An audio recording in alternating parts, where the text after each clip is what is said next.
Hey, how you going? I'm going to show you how I use drones to make beats. I'm using the word drones as a pretty kind of blanket statement. Basically, when I think of a drone, I think of a sound that stays pretty repetitive. Sometimes it's like really ambient, held out notes. Sometimes it's a sequence, but a sequence that kind of very quickly becomes a background sort of thing. So that is what I'm considering a drone. Before we get into the video, hit like, hit subscribe, turn on the notification bell. Let's go. So I made this sound on the Arturia Mini Freak, which is this thing here.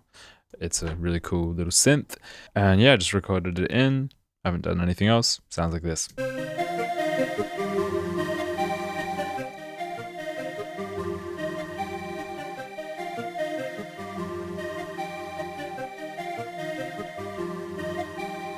So yeah, that's a good starting point. I like to use these as a starting point because I just feel like it gives this vibe and this feeling that I can really build off. Sometimes if I'm just trying to make a bass line, it's kind of hard to get the vibe that I'm after.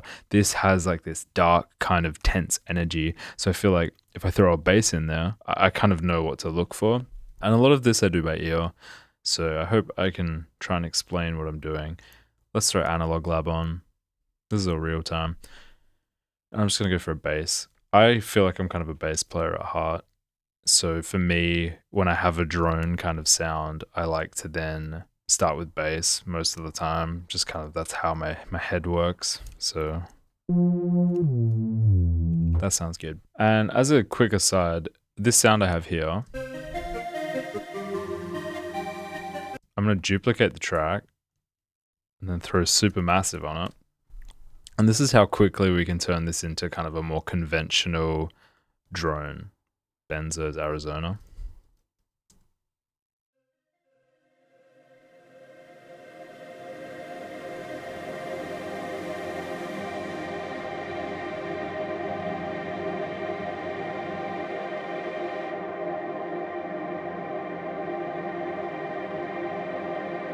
Also an equally good starting point.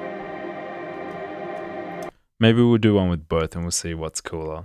So I'm just going to run a click and mess around with bass.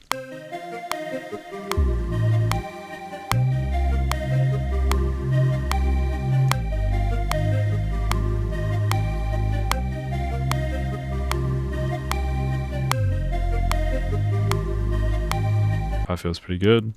Let's record it.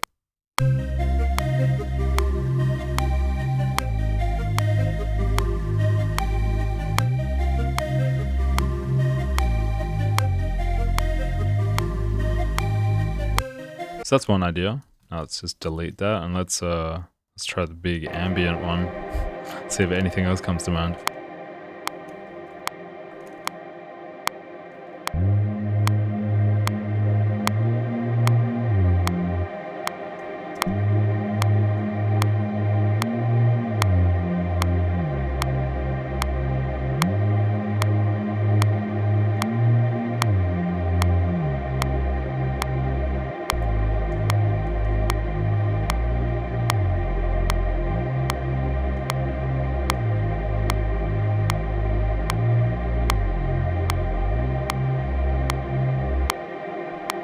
Cool. Which one is better? I'm not sure, but there's two good options to build a song around it. Maybe the first one. Oh, the second one, sorry. Maybe the drone. This feels really like atmospheric and kind of scary.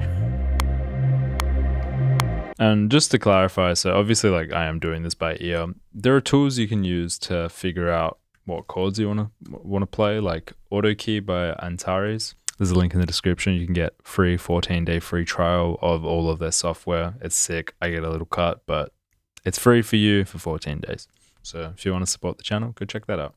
But we chuck Auto Key on and then we click play and it'll C minor. So that's what I've been playing, or E flat major.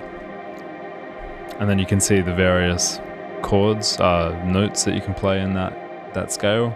And then go for your life. I personally enjoy just being able to like mess around with my ears and kind of see what I like, but there's a lot of tools that allow you to figure out the right key. And whilst we're here, let's just smash through some drums and maybe some chords. I'm selecting things very, very, very, very lazily, so. I like to use the pattern editor in Studio One for drums. I just really enjoy the kind of sequencer style workflow.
Chords am I playing? G, A, F, C, G, A, F, C, G, A sharp, F, C.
I like the pad more.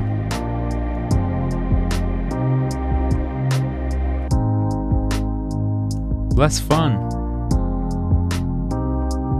More fun.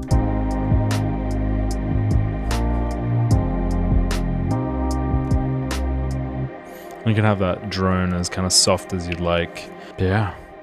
Adds such a difference. I find that I make my best songs and beats when I'm just using like a drone as a starting point, and it just adds something, like particularly thinking about it in terms of continuity of a song. If we have this pad that's in the verse and then that continues into the chorus, it kind of like, you know, you could have the chords change, you could have the feeling change, like, you know, more bright stuff could come in, the drums could pick up, but you have this like continuous thing that really tethers the sections together.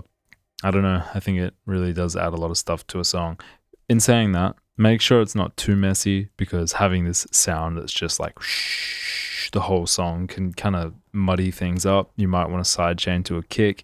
You might want to carve out some low mids if that stuff's getting a bit hectic. You could put like LFOs on it. You could make it move around, pan it left and right kind of continuously.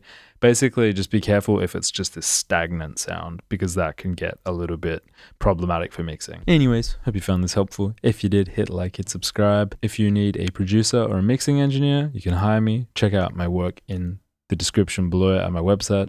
If you use Studio One, I have a bunch of free presets. Also a link in the description. Catch you next video.